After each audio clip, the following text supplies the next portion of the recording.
misalkan ini dilaksanakan terus dipaksakan, wah kenapa nggak NU ini dirubah aja jadi monarki konstitusi atau monarki, udah tidak usah bikin ADART, keputusan semuanya mutlak di Rois dan semuanya seragam. Menyesalkan apa yang terjadi dengan rapat harian Suriah itu serta risalah yang disebut sebagai hasilnya, dan mengharapkan tidak ada pemaksaan pengunduran diri maupun pemecatan secara paksa. Aku pendukung Gus Yahya saya wes. Harus ngelawan wes. Kemarin Wes. sampean Pokoknya harus mendukung Gus Yahya. provokasi kemarin. Ngelawan nih wes. Provokasi. Iyalah harus melawan lah, masa ini tuh tau nggak ya pilihannya itu baru sekali ini ya. Apabila dikaitkan dengan pemberhentian mandataris, maka rapat harian Suriah itu tidak memiliki legal standing, karena rapat harian Suriah tidak berhak memberhentikan mandataris. Itu masalahnya. Pilihannya tuh mengundurkan diri atau diberhentikan, nggak ada enak pilihannya gitu loh. Mengundurkan diri atau diberhentikan, aduh kejamnya, salahnya Loh, jelas. Gini loh Kang Dizen, emang ada pilihan yang lebih bagus dari itu yang pantas diperuntukkan untuk Gus Ketum? Ada. Apa? Roisnya juga ikut berhenti gitu loh. Udah tua juga kan, ganti yang baru gitu, yang lebih nge-pro gitu. Rapat harian Suriah itu mengikat seluruh jajaran Suriah, ya, seluruh jajaran Suriah itu yang ditetapkan di dalam sistem aturan kita. Jadi apapun yang diputuskan mengenai siapapun di luar jajaran Suriah itu di luar jurisdiksinya Suriah, kira-kira begitu. Ya. Nah, maka ini perlu dipahami sehingga tidak bisa misalnya rapat harian Suriah itu memberhentikan siapapun, memberhentikan pengurus lembaga saja tidak bisa, apalagi mandataris. Latar belakang tema ini dibuat itu terkait dengan kepanikan ya Yai Miftahul Ahyar ketika ada wacana Gus Yahya akan merancang acara atau kegiatan Bahsul Masail terkait dengan nasab. Maka maka Yai Miftah karena memang merasa terganggu ya kan dengan wacana-wacana itu, maka mengambil langkah-langkah strategis, langkah konkret dan taktis, tetapi tidak melanggar dari kewenangan sebagai Rais Am PBNU. Maka apa yang disebut sebagai keputusan rapat harian Suriah beberapa hari yang lalu, ya tidak bisa dieksekusi, tidak bisa mengikat, dan tidak akan ada ujungnya. Yang ada cuma ya keributan-keributan yang tidak jelas arahnya, dan itu bisa dilihat dengan gamblang sekali. Maka dikumpulkanlah Rais Suriah. Hasil rapatnya bahwa memutuskan diberikan waktu 3 hari untuk mundur kepada Gus Ketum. Seandainya tidak mundur, maka Rais Am akan memberhentikan Gus Ketum. Kan begitu. Nah, ini yang dipandang sama Gus Hasan sebagai sebuah kepanikan. Para kiai yang hadir pada malam hari ini menyadari hal itu, melihat bahwa tidak ada arah yang maslahat, arah yang konstruktif selain berdamai, selain islah di antara yang berbeda pendapat dan tabayun terhadap informasi-informasi tidak jelas yang cenderung mengarah kepada fitnah supaya diklarifikasi dengan baik. Gini Bang Satria, saya cuma tanya satu. Ketika itu disematkan kepada Anda, pilih antara dua, diberhentikan atau mengundurkan diri. Apa opsi sampean? Katakanlah ada opsi satu lagi nih. Kira-kira kalau sampean ngelawan itu hal yang salah nggak? Ngelawan secara hukum itu.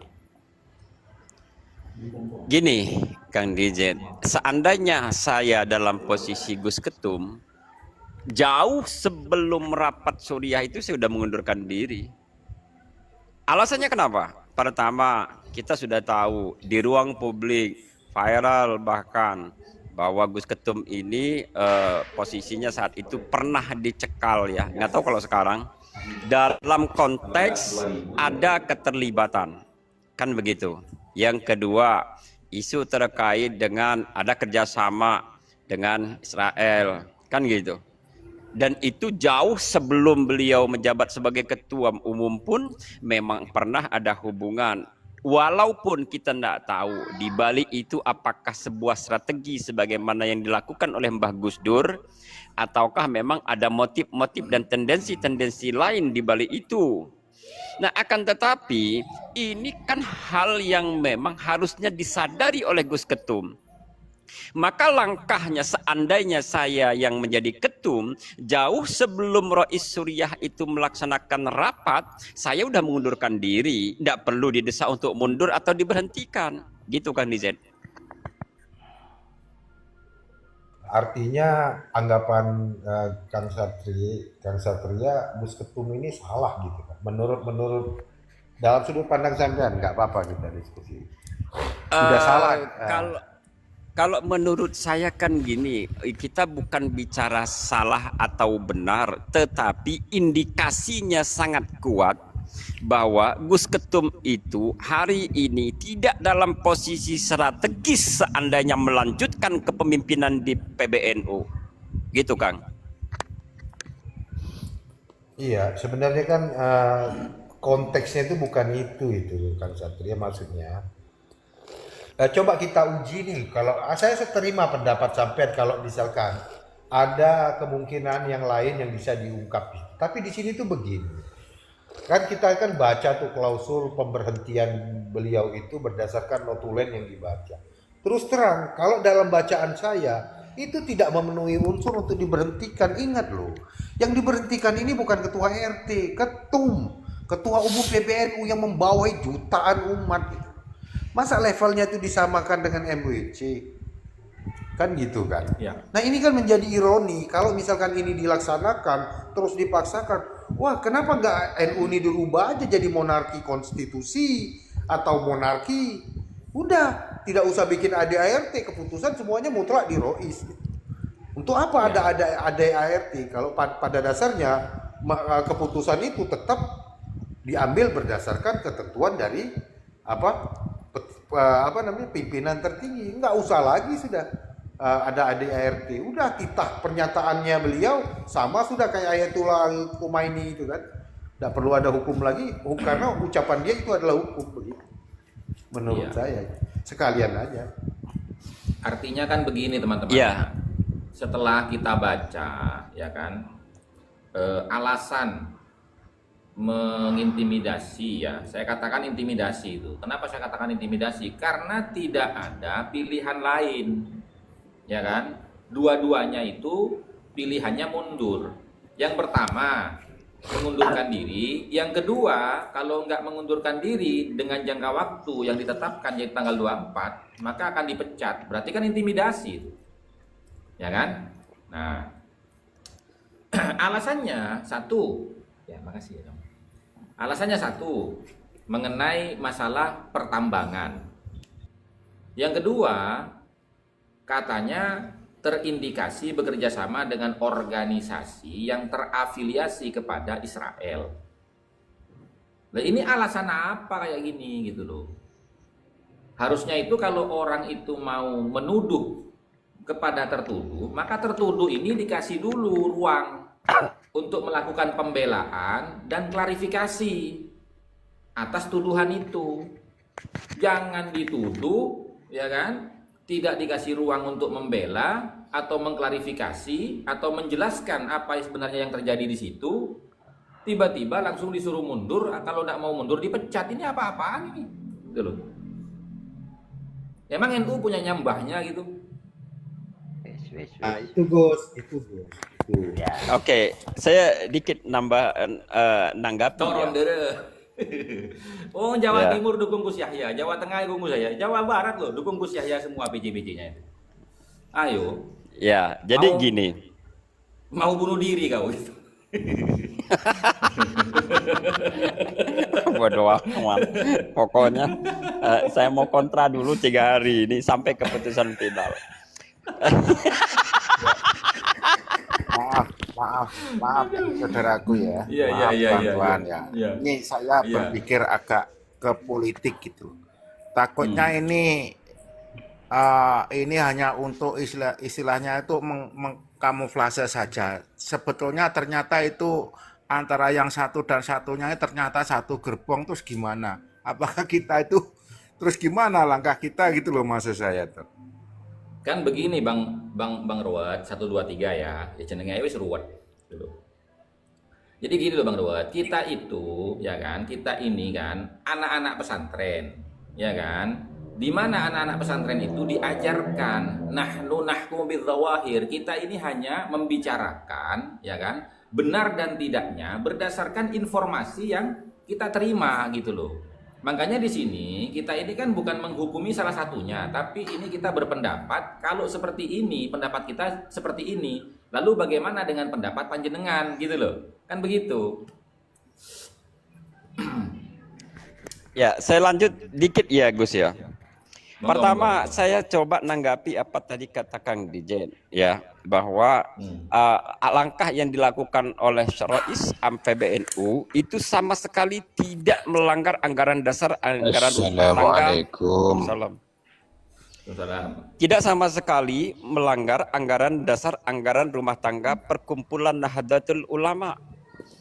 Seandainya menurut Bang DZ ada pelanggaran di situ, tolong sebutkan di ayat berapa dan pasal berapa. Seandainya memang Rois Am itu melanggar pasal-pasal di dalam anggaran dasar dan anggaran rumah tangga Nahdlatul Ulama. Nah, kedua, bahwa seandainya ini diasumsikan kebijakan dan keputusan dari Rois Am ini sesuatu yang tidak lazim, karena belum ada dalam sejarah pengurus besar Nahdlatul Ulama ketuanya diberhentikan sebelum selesai masa jabatannya. Apakah ketidaklaziman itu akan menjadi dasar sebuah konstitusi untuk mengambil keputusan? Kan enggak juga. Kan begitu. Oke. Itu. Jangan Ya, oke. jangan dijawab sendiri. Oke. Aku jawab Gus, aku jawab Gus. Ya, ya. Ya, ini tugas saya. Ya. Ini Kang Satria ini nanya tapi dijawab sendiri, ini Iya, gimana nggak boleh ini? dijawab. Ya, Yang emang begitu pertama. gayanya. Ya, saya merekomendasikan. Assalamualaikum. Waalaikumsalam. Saya merekomendasikan Bang Satria simak baik-baik. Kalau memang keputusan itu ya kan tanpa langsung main diambil alih langsung oleh ketua tertingginya ya kan Rois Amnya, ya udah nggak usah lagi pakai ADART. Kan itu kan anjuran. Udahlah kita sistem monarki saja. Ya toh? Itu saya tuh mendukung agar tidak usah lagi pakai aturan-aturan. Nah, terus terkait dengan pernyataan saya ya yang berkaitan dengan tidak selayaknya Gus Yahya itu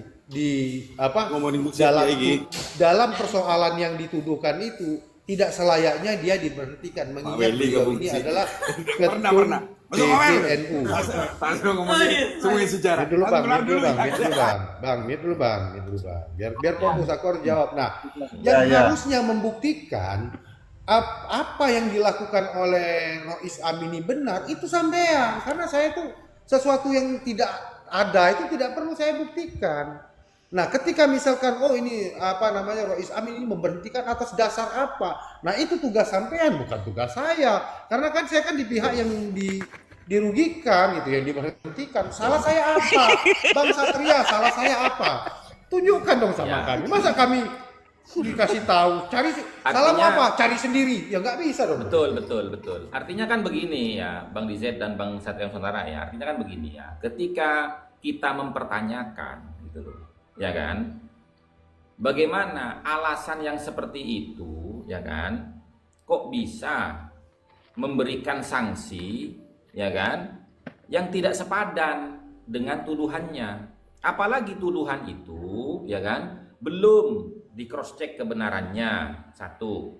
Yang kedua, si tertuduh tidak diberikan ruang untuk pembelaan dan mengklarifikasi dalam rangka menjelaskan tuduhan-tuduhan itu, ya kan? Dan yang ketiga, kalau memang itu tidak melanggar ADART, kenapa pihak Gus Yahya itu mau mem-PT-UN-kan keputusan daripada Dewan Rois Suriah? Kenapa? Oke. Jadi gini, sambil ngopi Sampean Gus. harus jawab ini, ya? Ya. Harus jawab ini loh, Oke. jangan blunder. Yang- Jawab kau malam ini. Diam kau. Mulai berubah. Malam ini balik.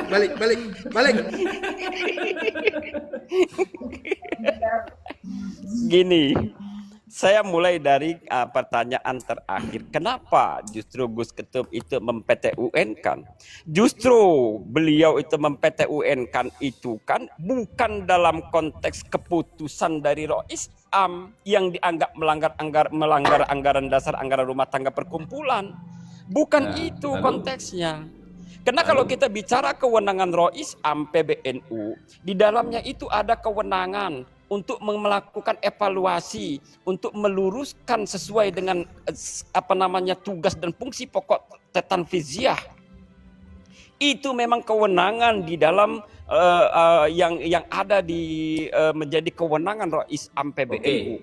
Di semua tingkatan, termasuk Rois Suriah yang ada di PW dan PC pun itu. Ya, oke. Berhenti dulu Bang Satria. Kewenangannya itu adalah mengevaluasi. Ya kan? Ada nggak di situ? Memberhentikan atau memecat? Ada nggak? Ada nggak? Secara tegas tidak ada. Gus, kewenangan ini nggak ada, Gus. Secara tegas tidak ada. Kewenangan ini nggak ada, Gus, untuk memberhentikan itu. Jangan berputar Kang Satria. Ada nggak itu? Enggak ada. Tetapi juga tidak ada larangan di dalam anggaran dasar anggaran rumah tangga bahwa Rois Am dilarang memecat. Bukan mengangkat struktural. Nggak ada juga. Sebentar dulu, mengangkat struktural ataupun memberhentikan struktural itu melalui apa? Mekanismenya melalui apa? Coba. Muktamar. Lah, Muktamar. sejak kapan muktamarnya itu? Gus Yahya suruh berhenti. Kapan muktamarnya?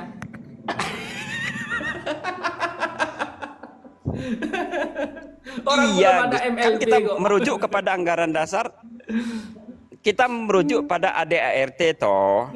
Di Ya. dalam ADART memang tidak ditegaskan bahwa Rois Am itu boleh memecat atau memberhentikan. Ya kan? Tetapi juga tidak dilarang untuk memecat atau memberhentikan. Gitu loh. Ini gini Gus, ini versi anggaran dasar ular tangga ini Gus. Ini anggaran dasar ular tangga ini Gus.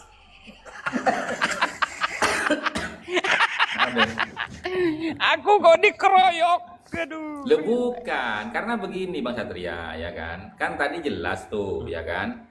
Bagaimana mekanisme di dalam mengangkat struktural dan memberhentikan struktural. Mekanismenya apa? Sampean sendiri menyatakan itu melalui muktamar.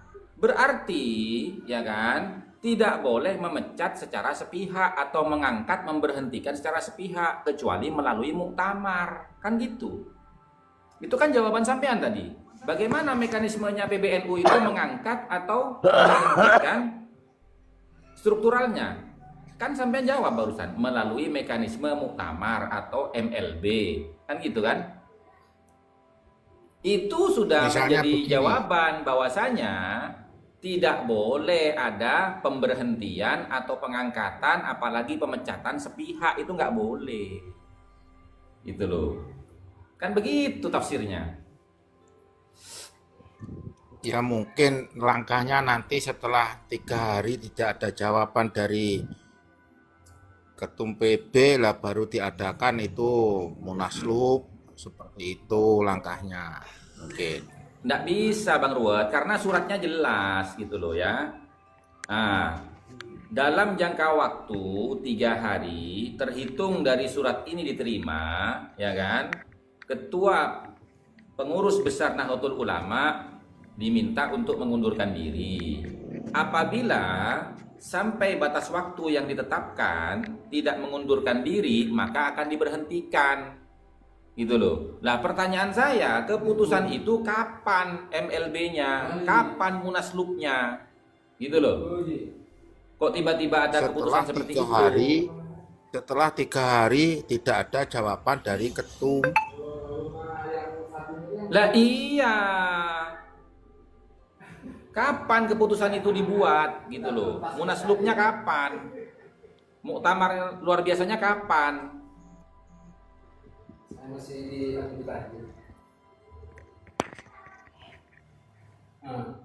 Bang Satria gimana? Lanjutkah apa mode ini lagi? Terus dong. Mode Gini. terus biar rame, biar rame.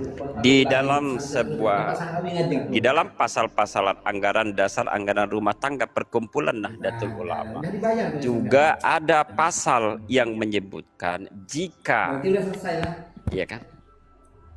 Nah, jika inilah dalam perspektif Rais Am, ternyata memang Gus Ketum itu dianggap sudah tidak bisa melanjutkan kepemimpinan, maka ini yang menjadi dasar. Maka itulah yang kita tanyakan Bang Satria. Masalahnya itu apa? Kan gitu loh. Apa yang apa dasar dia memberhentikan itu apa? Oke, saya jawab ya. Ya, oke, saya jawab Kang Dijen. Kang Dijen, kita kan udah pahami bersama dan yakini bersama bahwa Nahdlatul Ulama ini merupakan rumah besar bagi kita. Rumah besar kita semua. Tentunya tidak semua harus dibuka di ruang publik. Narasi yang disampaikan Kang Dijen, Gus Hasan bahwa seolah-olah tidak pernah dikonfirmasi, seolah-olah tidak pernah ada dipertanyakan kepada Gus Ketum, itu kan cuma asumsi di publik, tetapi kan besar kemungkinan ini sudah dikomunikasikan.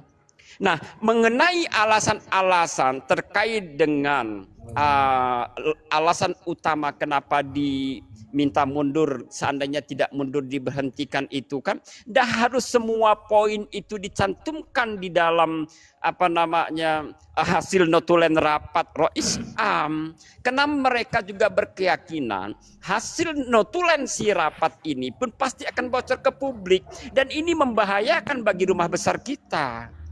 Gitu loh Gus. Enggak, gini itu Bang Satria. Saya paham itu Bang Satria. Saya paham itu ya. Cuma gini loh Bang Satria ya.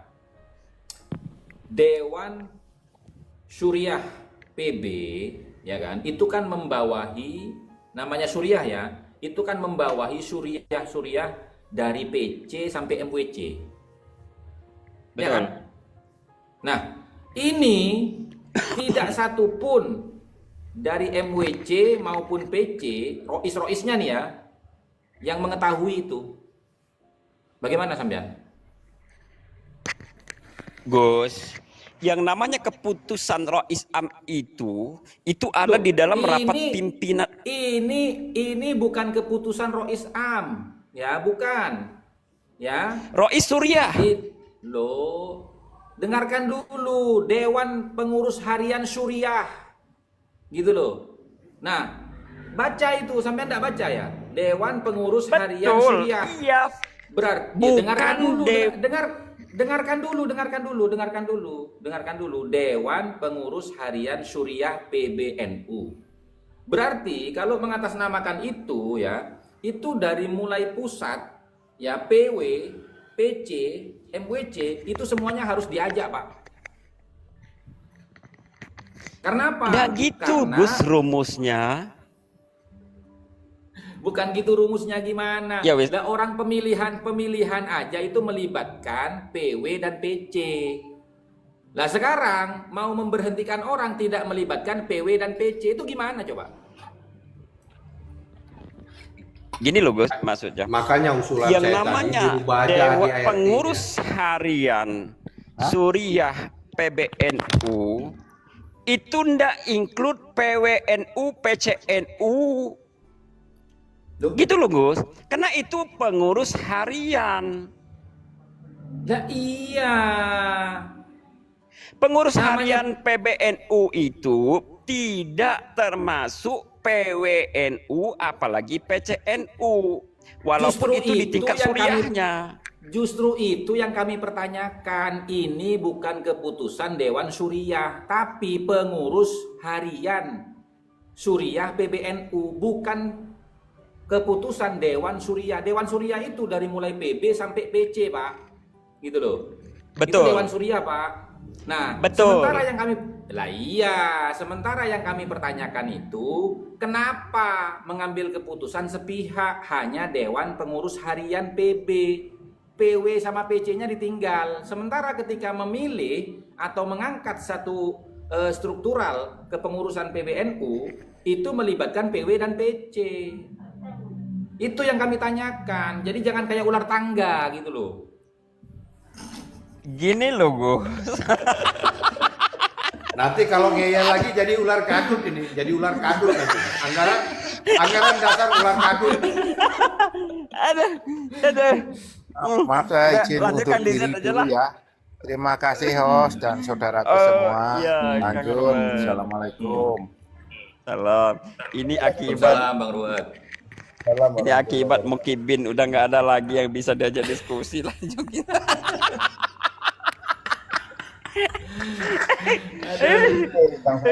Dan tidak mungkin Mukibin mau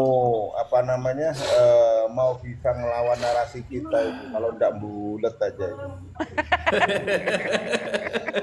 Nah, problemnya tuh di Kenapa? situ itu, Bang Satria. Iya. Problemnya tuh di situ yang disampaikan ke Sasan itu. Iya. Artinya Nah, kan begini tolong loh Mas sampai Satria. Saya ulangi lagi ya Lanjut, teman-teman. Mohon maaf ya. Saya ulangi lagi ya. Yang kita permasalahkan itu, ya kan? Tadi kan sudah sepakat nih Bang Satria bahwasanya mekanisme untuk memilih atau memberhentikan struktural itu melalui mekanisme muktamar atau MLB atau munaslup, gitu kan? Nah, Ya, itu melibatkan siapa? Melibatkan PB, PC, PB, PW dan PC kan? Iya kan? Oke. betul. Nah, yang kami pertanyakan sekarang, ya kan? Kalau memang seperti itu, kenapa ketika mengambil keputusan untuk memberhentikan ketum PBNU, ya kan? Itu kok suratnya itu pengurus harian Suriah PBNU. Tidak melibatkan semua Dewan Suriah. Dewan Suriah ini dari mulai PB, PW, dan PC. Nah, kalau pengurus harian Suriah PBNU berarti kan PBNU doang nih. Gitu loh. Kan begitu, teman-teman. Monggo Bang Dizet. Hajar Bang Dizet. Enggak sampai hati. Ya memang itulah, itu apa nanti Bang Satria.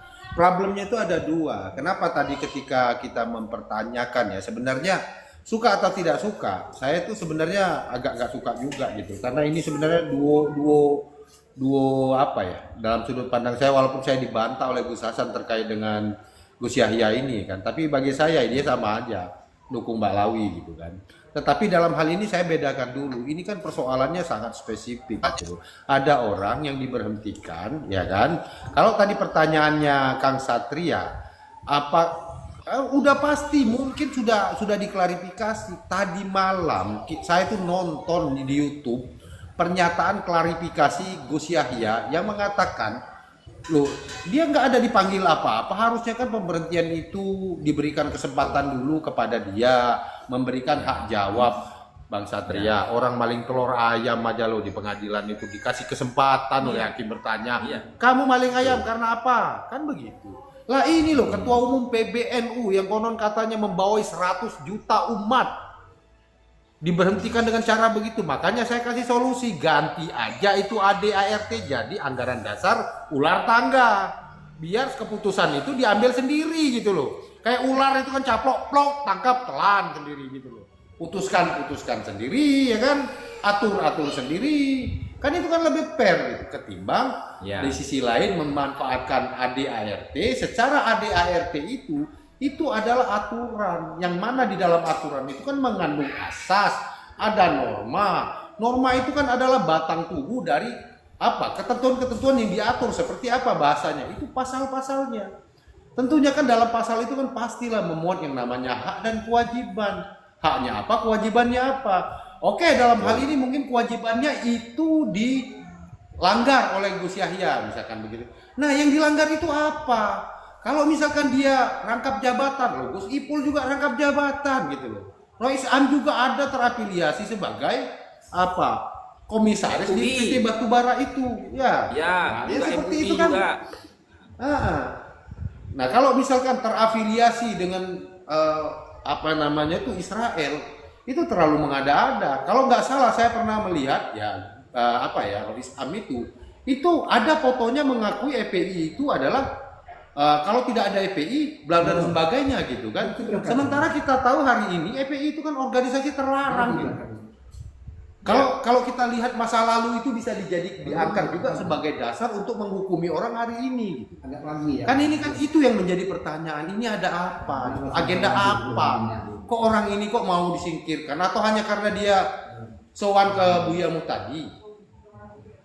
Kan begitu. Begitu Kang Satria. Berilah kami ini jawaban gitu. Kami ini bertanya. Jangan tanyakan kami pasalnya.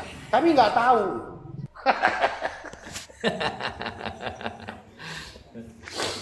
Mulai kapan?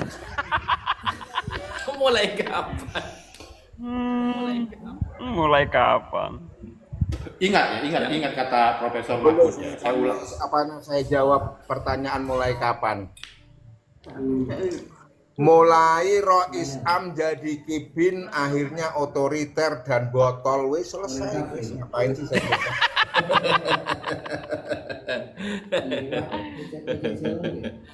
Ya karena kita sekarang ini beranggapan mengikuti apa yang pernah disampaikan oleh Profesor Mahfud di dalam pertemuan di DPR itu kan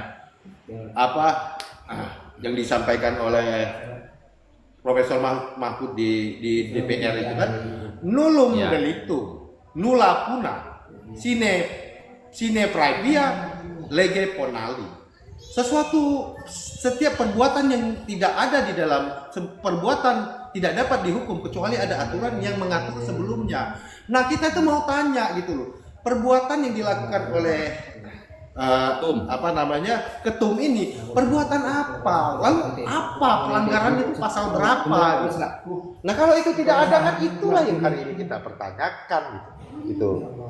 Bang Satria. Seperti itu Bang Satria.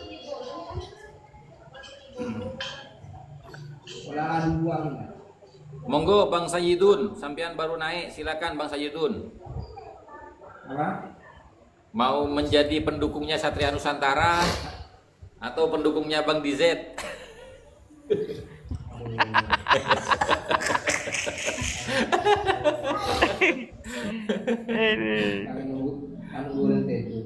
Ya, malam ini kita harus keluarkan istilah-istilah ini biar tahu juga Bang Satria ini kan, iya kan? Karena begini Bang Satria. Iya. Yang kita tahu hari ini itu apa yang dilakukan oleh Rois itu melanggar hak asasi orang gitu, hak asasi manusia. Ya betul. Iya kan ini yang jadi masalah. Maka kita kembalikan lagi itu kepada istilah hukum kan Bang Satria juga tahu apa? Lex superior derogat lege inferior. Bahwasanya aturan yang lebih rendah itu harus tunduk kepada aturan yang lebih tinggi. Pertanyaan saya, undang-undang tentang HAM itu undang-undang ya, setara undang-undang. ADART itu kalau derajatnya lebih tinggi undang-undang atau lebih tinggi ADART? Persoalannya, ketika di dalam ADART itu bertentangan dengan undang-undang, maka tidak boleh itu dipakai. ADART itu harus dirubah. Kalau ketentuannya boleh dilakukan, siapapun boleh dipastikan untuk diberhentikan tanpa ada pengecualian pembelaan diri. Kan bertentangan itu Bang Satria. Nah itulah landasan kami bertanya gitu. kok begini banget, ya udah rubah aja gitu. Usulan kita tuh berubah supaya di ART-nya itu jadi anggaran dasar ular tangga atau ular kadut gitu loh.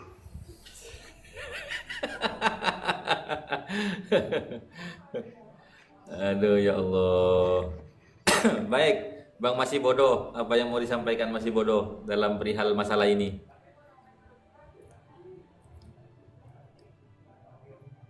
Waduh, Masih Bodoh nih masih diskusi sama bininya nih kayaknya.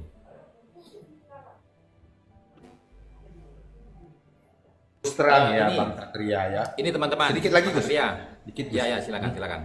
Dikit. Dalam perspektif pengamatan kami yang mendukung Gus Yahya ini adalah kudeta merangkak. Ya. Jadi begini teman-teman ya, kalau kita belajar kepada pengalaman pemberhentian atau pemecatan sepihak terhadap Kiai Marzuki Mustamar, itu bagaimana Bang Satria? Coba, berapa banyak itu mustasyar dan suriah yang membela Kiai Haji Mustamar? Ya,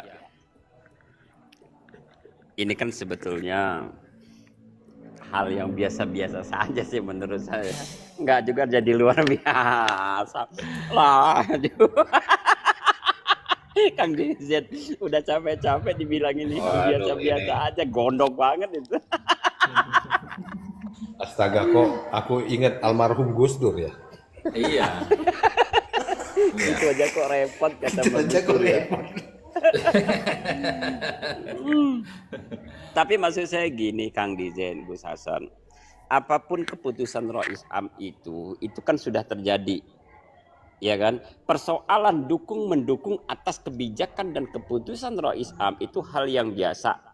Begitupun persoalan dukung-mendukung terhadap langkah-langkah yang dilakukan Gus Ketum pun itu hal yang biasa juga, hal yang wajar. Kenapa tadi malam sempat saya sampaikan, seandainya Gus Ketum menggunakan upaya-upaya hukum, melakukan upaya-upaya hukum, ya kan, dalam hal ini untuk apa namanya PT-UN, itu tidak apa-apa, karena itu hak Gus Ketum sebagai warga negara Republik Indonesia. Maaf, Untuk kita koreksi.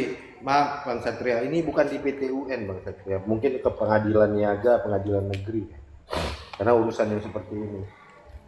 Oh ya, bukan PT-UN ya. Bukan. Iya, semalam ada yang membahasakan PT-UN, artinya Iya, mau Anu dalam Adi proses Irawan. hukum apapun itu hak dan wajib kita dukung gitu loh. Nah, akan tetapi kita ini kan santri ya. Jadi santri itu kan cuma sami'na wa ata'na kalau katanya Adam Zen. Ya kan? Ntar dulu. Salah. Salah itu. Salah itu. Kebagusan dipinteri. Begini, Kalau bahasa ya. Arabnya fastabiqul Mohon maaf. khairat. Mohon maaf, saya harus mengklarifikasi nih, ya kan? Bagaimana keterangannya sami'na terus kemudian bisa wa atokna itu bagaimana itu? Ya kan? Sami'na apa nih yang kita atokna? Nggak semua sami'na kita atokna loh. Ayo, sami'na Ya, itu sepakat. kan mendengarkan. Saya sepakat. Ya kan? Sebentar dulu. Sami'na Betul. itu kan mendengarkan, ya kan? Ya. Mendengarkan apa? Kok lantas kita harus atokna, mentaati, gitu loh. Jangan dijadikan tameng itu. Ya kan? Lah kalau Oke, kita misalkan saya jawab ya. kita sami'na nih. Sami'na orang yang melanggar aturan. Ya nggak mungkin kita atokna dong. Gitu loh. Ya kan? Ayo. Jangan dibuat tameng kalimat Oke. sami'na wa atokna itu. Oke, saya jawab ya. Kita ini bukan Kalau kibin menurut loh ya. Gus, Kalau kibin botol, Iya. kalau kita enggak. saya sepakat bahwa sebelum atokna kita kan tentu sami'na dulu, mendengarkan Nah. dulu apa sih Iya. yang mau kita taati, kan begitu. Iya, Saya sepakat iya. itu. Akan tetapi dalam perspektif santri dan kiai ini yang sudah saya katakan tadi, Gus Hasan, bahwa keputusan sudah dikeluarkan oleh Rais Am. Gitu loh. Lah apakah kita yang santri ini mampu membuat keputusan yang baru yang ibaratnya kontra dengan keputusan Rais Am? Kan enggak.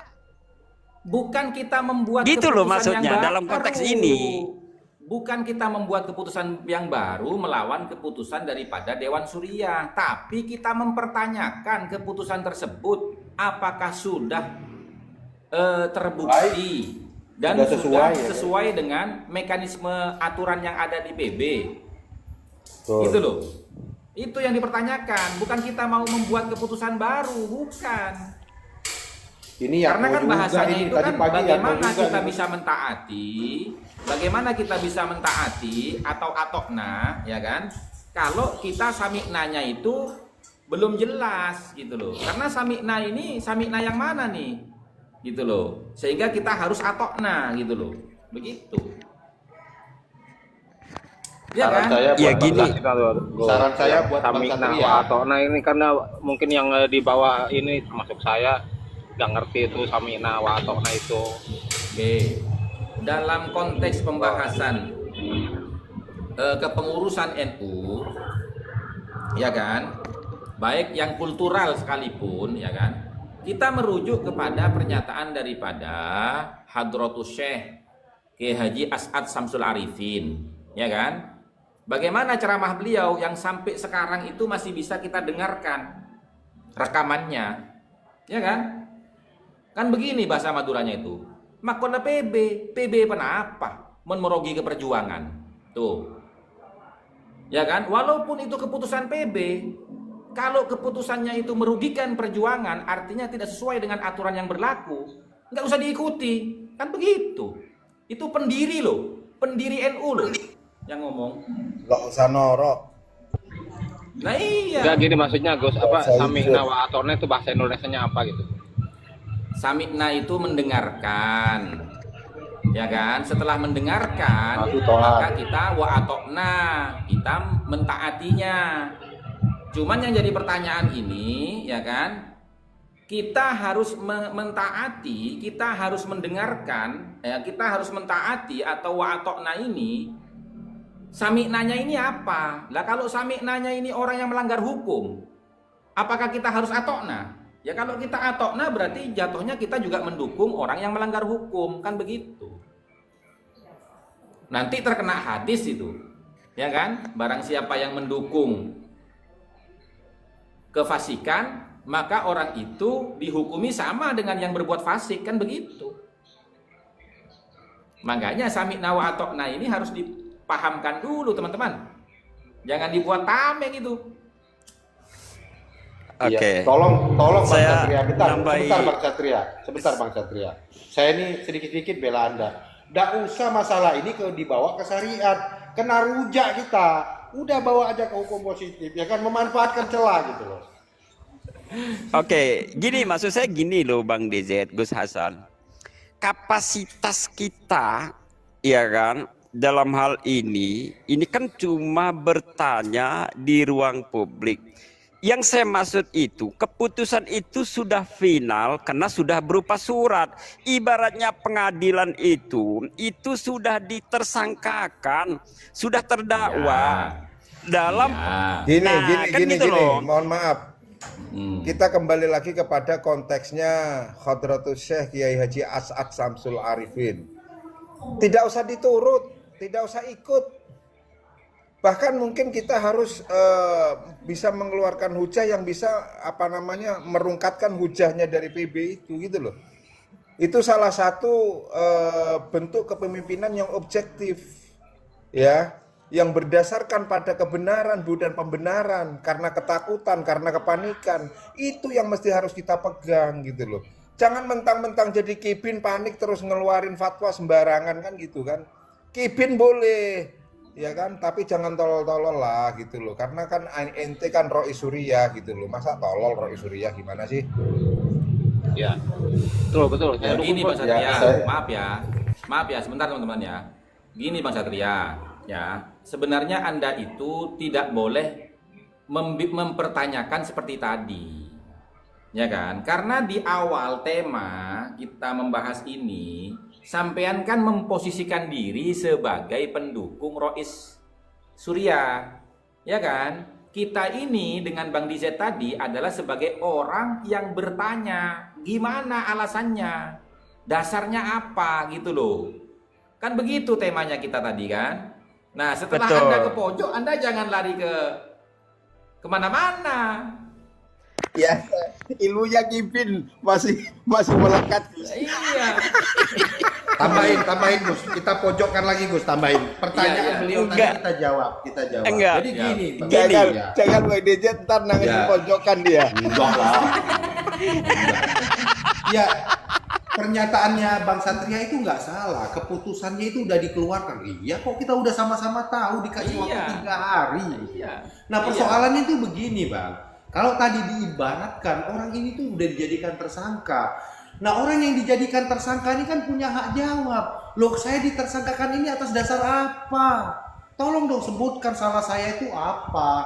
Nah, maka langkah yang diambil oleh tersangka ini tadi, dia ingin melaporkan ini ke Pak Hakim. Pra-peradilan, Dia ingin misalkan. mempertanyakan. Iya, misalkan di pra-peradilan kan. Misalkan seperti itu kan. Kan tidak salah dong. Kenapa? Sampean dari tadi tidak pernah ngasih tahu salahnya ini apa gitu. Anggaplah Pak Rois Am itu. Makanya Kalau sudah begini sembunyi di belakang pintu Bang Dejet, ini Satria Nusantara ini sambil nangis. Kata dia begini, gini loh. Kata dia begini. Mas- Aduh, ngapain gue tadi dukung Rois Am, katanya gitu. Tapi maksud saya gini loh, Ya, Kang makanya Dizet, Gus kalau Hasan. bisa saya ingetin ya, jangan sekali-kali menjadi Kipin, jadilah Mukimat, karena Mukimat itu cerdas, gitu ya. Maaf ya, saya Tapi bukan gini Mukimat. loh, Saya bukan Mukimat, saya Mukori. Kita Saya bicara de facto, iya kan? Kita bicara de facto dan de jure hari ini bahwa keputusan itu sudah ditandatangani oleh Rois Am. Itu loh, ini dasarnya. Artinya apapun komentar kita, apapun pertanyaan kita, toh itu juga tidak mampu menjawab untuk mengembalikan surat itu menjadi tidak ada. Gitu loh Kang Dizet. Mampu. Ya kan? Kalau pertanyaannya Mbah Wali tadi malam itu betul-betul terjawab bahwasanya sampean itu adalah ketua Tanfidiyah atau Rois gitu loh. Mampu karena Rois baik itu di PC maupun di PW itu berhak itu. Jangan salah, berhak loh. PC sama begini PW Bang itu berhak. Satria, loh. Bang Satria. Betul. Gini Bang Satria, perlu dipahami ya. Kenapa ini harus diuji? Karena gini, maafin dari sudut kacamata saya, Rois itu kena pasal nanti dia itu. Ketika tuduhan dia itu tidak terbukti, maka ini terjadi yang namanya pencemaran nama baik, pidana loh. Nggak, iya ke sana. Pidana dia. Loh, Dan- kalau saya kan tidak mempermasalahkan mau dipidana kah, mau dipenjara kah, Rois Am itu bodoh amat. Loh, Ubah lagi dari Mukibin jadi jongos.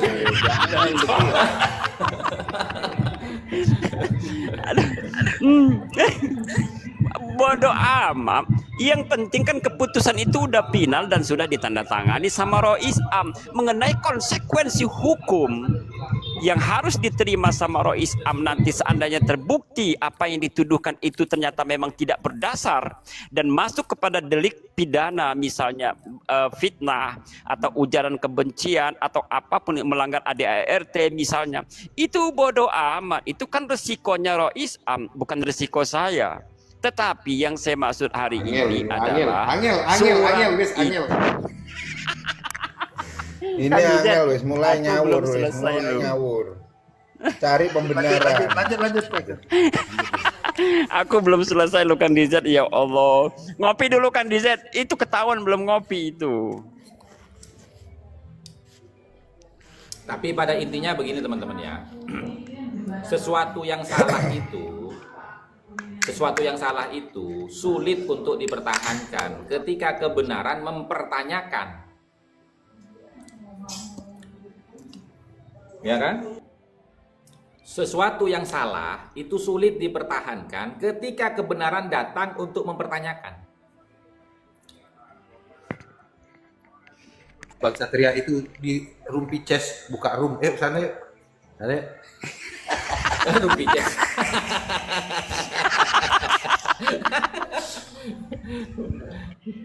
Aduh, mumet palaku, aduh, gara-gara masuk ada Bang Dijat inilah. Ada.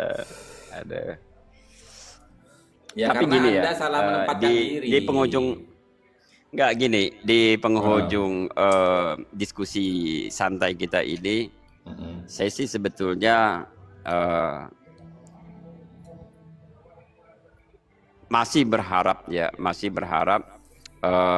Gus Ketum itu legowo, tidak melakukan upaya-upaya hukum. Karena seandainya melakukan upaya hukum, nanti PBNU dibekukan dan pecah jadi dua. Ada PBNU versi Mbak Alwi, ya kan? Nggak Ada bisa. PBNU yang versi ini, Nggak kan gitu. bisa itu. Itu nggak bisa itu. Nggak bisa itu. Begini, jawab Gus, jangan jawab Gus, harus jawab kehendaknya. Jadi gini Bang Satria. Karena Bentar, Gus. begini ya. Sedikit, Gus. Karena begini teman-teman ya. Karena begini, ada aturan kesepakatan ya para pendiri, ya kan, dan sekaligus ya kan senior daripada Rois dan Tanfidiyah yang menyatakan bahwasanya Ba'alawi tidak boleh menjadi tampuk kepemimpinan di NU tingkat pusat sampai wilayah dan kabupaten, bahkan tingkat kecamatan pun tidak boleh.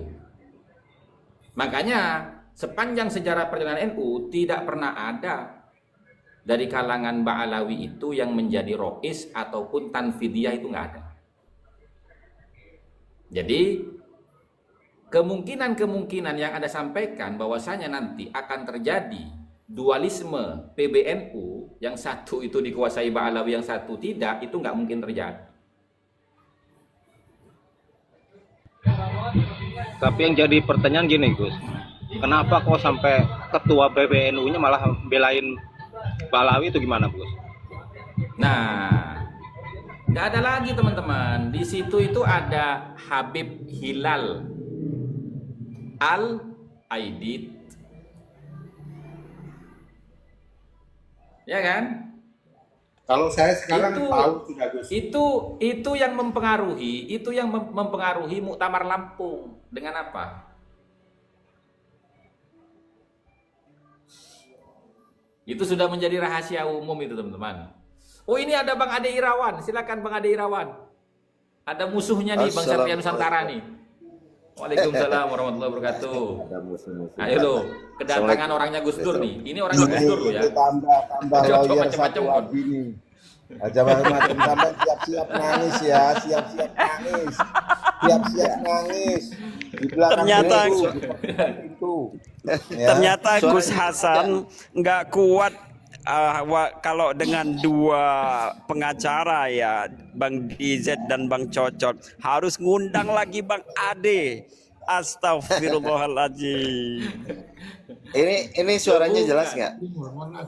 Jelas sekali. Sangat jelas sekali. Tergantung mau di Gini. Tadi saya nyimak sebentar ya. Tadi seharian saya itu periksa AD dan ART-nya PB ya. NU lah, bukan PB. NU. Anggaran dasar anggaran. Jadi begini, ternyata ya setelah saya periksa dengan detail, ini terkait wadah yang masuk secara sah gitu kan, untuk memberhentikan ketua umum Tanfidiyah.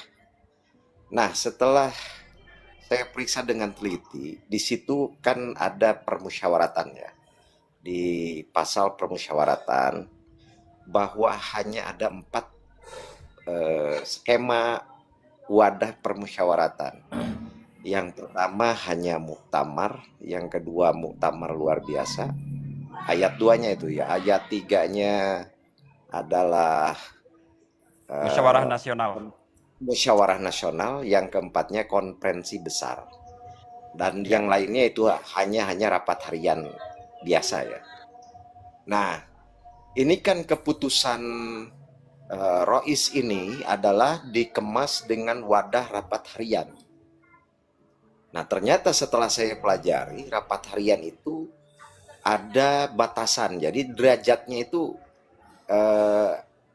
ada derajatnya. Ini derajat yang paling bawah, bahkan di anggaran dasar itu tidak masuk yang namanya rapat harian. Karena rapat harian ini hanya untuk membahas persoalan-persoalan seputar tugas pokok fungsi pengurus harian, baik Tanfidiyah ataupun Rois Am. Jadi artinya terkait masalah wadahnya gitu. Apakah pemberhentian seorang ketua umum Tanfidiyah ini bisa melalui rapat harian kan gitu. Keputusan daripada hasil rapat harian, dan ini ketika saya korelasikan dengan beberapa pasal yang ada di anggaran rumah tangga, anggaran dasar dan anggaran rumah tangga, ini nggak bisa. Jadi keabsahan dari keputusan rapat harian itu tidak bisa mengalahkan derajat-derajat permusyawaratan. Nah, sementara bayangkan saja ketika pemilihan seorang ketua umum Tanfidiyah dan Rois Am itu melalui proses yang namanya muktamar atau muktamar luar biasa, ini dapat digugurkan gitu kan, dapat dibantahkan dengan yang derajatnya hanya rapat harian, rapat pengurus harian. Nah ini nggak nyambung. Makanya gitu. begini tadi Bang Ade. Makanya tadi kan gini, saya pertanyakan kepada Bang Satria Nusantara ya. Bagaimana mekanisme NU di dalam menetapkan atau memilih atau mengangkat strukturalnya dan memberhentikan atau memecatnya? Dijawabkan melalui muktamar atau MLB atau Munaslup, gitu kan? Nah, ya. Kemudian saya lanjutkan. Nah, 3 mekanisme itu kan melibatkan 1 PC dan PW, ya kan? Betul. Oke. Nah, bagaimana bisa pengurus harian Syuriah PBNU itu memutuskan sendiri tanpa melalui Dewan Syuriah? Dewan Syuriah itu siapa? Yang di PB, yang di PW, yang di PC, gitu loh. Kan begitu. Betul, termasuk ya, ini kan ada derajat yang paling tinggi juga, mustasyar ya. Nah iya. Nah, mustasyar ya, itu di atasnya artinya di Rois sini. loh. Betul. Nah, ketika saya periksa di situ, memang dari wadahnya aja gitu kan, atau skema kemasan untuk memberhentikan ini, itu tidak masuk. Kalau hanya rapat pengurus harian ya, baik itu rapat pengurus Dewan Tanfidiyah ataupun Rois Am, itu tidak bisa mengalahkan derajatnya MLB ataupun bukan Munas lah gitu. Minimal kan di situ ada muktamar dan Munas gitu. Ya. Munas lah gitu, musyawarah nasional luar biasa ataupun musyawarah nasional. Ya. Nah, di sini soalnya pemilihan ketua Tanfidiyah dengan Rois Am itu hanya bisa dilakukan di Munaslup atau di Muktamar gitu. Itu di situ. Makanya sekarang kita berpikir logis aja, masa sih gitu kan seorang ketua umum, ini ketua umum bukan pengurus biasa ya, bukan pengurus biasa, karena pengurus biasa itu pimpinan tidak tertinggi. dibentuk, betul, tidak dibentuk oleh muktamar. Pengurus itu tidak dibentuk oleh muktamar, tidak. Di situ ada ad hoc yang ditunjuk oleh siapa? Oleh ketua terpilih. Gitu. Ada tim ad hoc yang ditunjuk oleh ketua terpilih, baik itu ketua Tanfidiyah, pengurus Tanfidiyah ataupun pengurus Rois Am gitu. Artinya di situ dari derajat kemasan yang bisa membatalkan saja udah bukan levelnya. Malahan rapat harian ini nggak ada di anggaran dasar juga, kecuali kalau di ART ya, anggaran rumah tangga. Nah, artinya itu lebih condong ke teknis. Tapi kalau di anggaran dasar, yang menjadi dasar kalau undang-undang mungkin undang-undang dasar ya, Nah, secara undang-undang dasarnya, di undang-undang dasarnya ini nggak ada kemasan itu. Hanya ada 4 permusyawaratan itu. Hanya 4. Gitu. Dan kemudian persoalannya untuk menentukan ketua umum, baik itu Tanfidiyah atau Rois Am, itu melalui yaitu yang 2 tadi. Musyawarah Munaslup, musyawarah nasional luar biasa misalkan, atau muktamar. Nah itu. Jadi artinya tidak bisa serta-merta itu. Nah, seperti Ada itu Bang Ade, ada itu. Sampean nggak baca aja itu. Coba sampean baca anggaran dasar ular tangga ada di situ. Itu kan sistemnya monarki dia.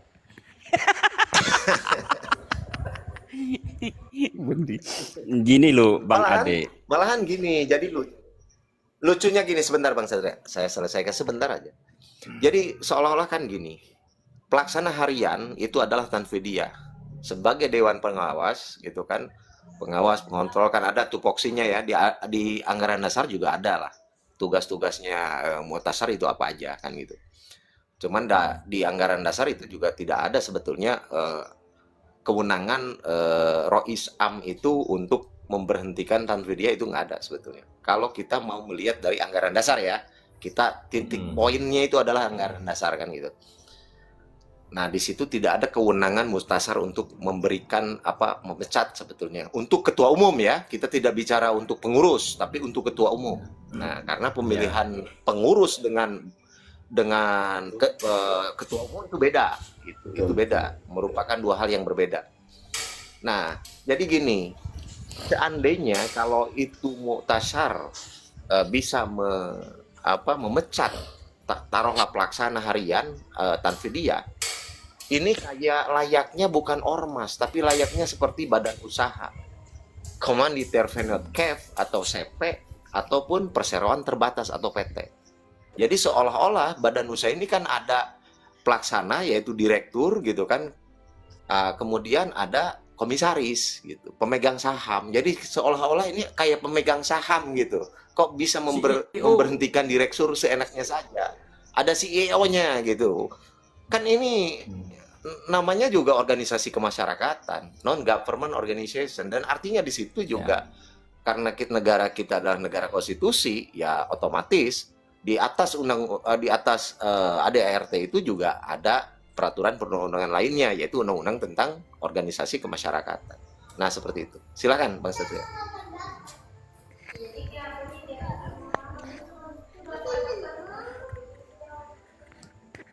Monggo Bang Satria, silakan Bang Satria.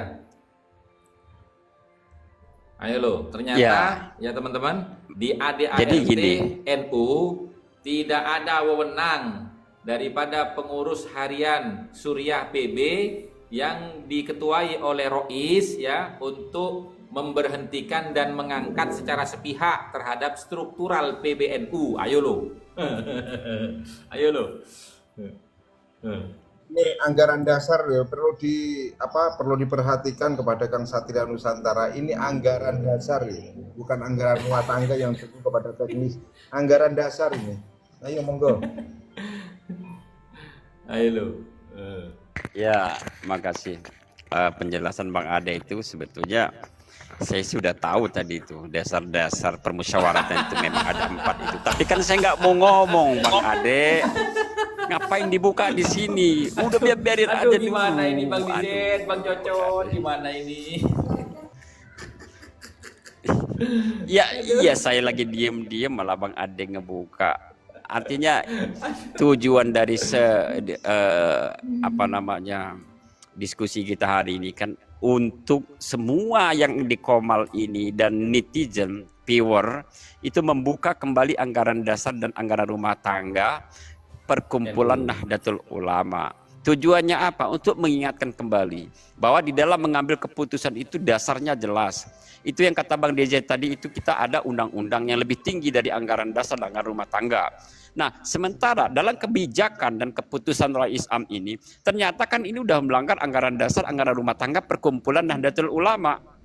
Kan gitu. Nah, tinggal bagaimana upaya PH dari Gus Ketum ini untuk melakukan upaya-upaya hukum bahwa ini terjadi pelanggaran yang dilakukan oleh sekelas Rois Am.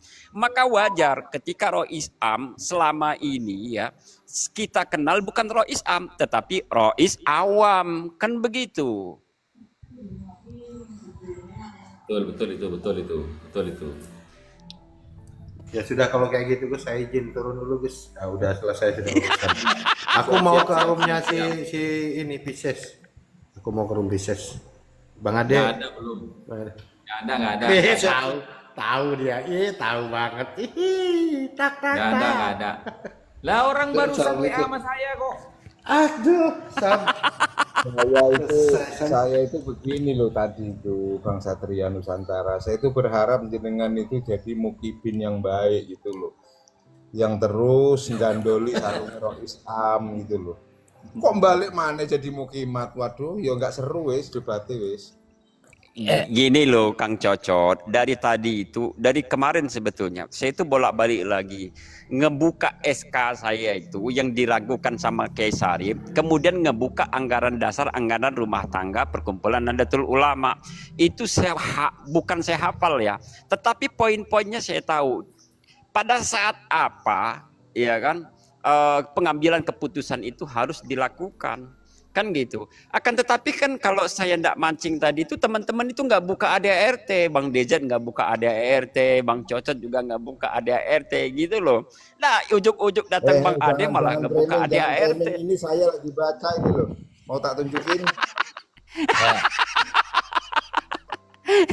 Aduh. Ini ceritanya sampai mana tadi udah? Saya tadi ada tamu gitu ya. Sudah selesai. Udah tidur. Sudah selesai. Ya sudah selesai. Tapi ini loh artinya. Artinya memang benar apa yang disampaikan Bang Ade, Bang Diset, karena negara kita ini kan negara hukum gitu loh. Kalau kita mengingat apa yang terjadi Fahri Hamzah, ingat Fahri Hamzah kasusnya dipecat oleh PKS. Nah, betul. Di Dewan Pertimbangan Partai, tapi di pengadilan tata usaha negara Fahri Hamzah yang menang. Akhirnya nggak jadi dipecat. Itu sesuatu yang di negeri kita itu memungkinkan karena undang-undang itu ADART itu masih tidak boleh bertentangan dengan undang-undang yang di atasnya, itu undang-undang ke organisasi, ormas dan lain sebagainya. Iya, betul. Itu kalah loh Fahri Hamzah di pengadilan internal, Mahkamah Partai kalah. Masih lagi. Ya kita, saya selaku pendukung Gus Ketum harus melawan ini, harus biar rame. Kalau nggak gitu nggak rame ini. Dorongan kalau saya PSB memang udah siap-siap gitu loh. Ini Kang orang biasa, saya udah siap-siap ini. Besok saya OTW Bandung ketemu dengan Bang Ade untuk melakukan upaya-upaya dan merumuskan langkah-langkah apa yang harus kita tempuh. Siap-siap aja Bang Ade. Ya harus itu. Nggak usah lah. Sekarang juga kan lagi pada di Surabaya seluruh PWNU. Iya, betul.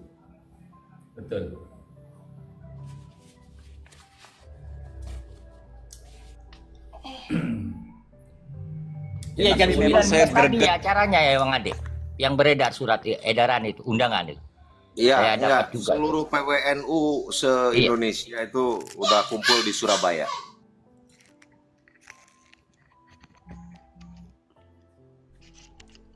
Memang greget betul sih kita dengan keputusan ini. Tapi ya gimana ya?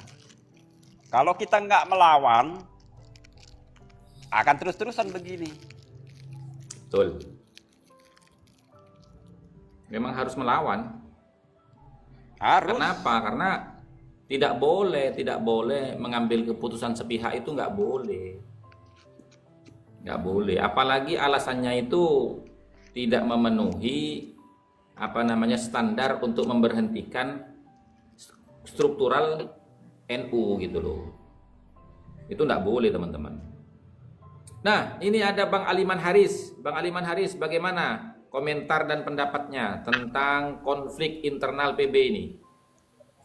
Assalamualaikum. Waalaikumsalam warahmatullahi wabarakatuh.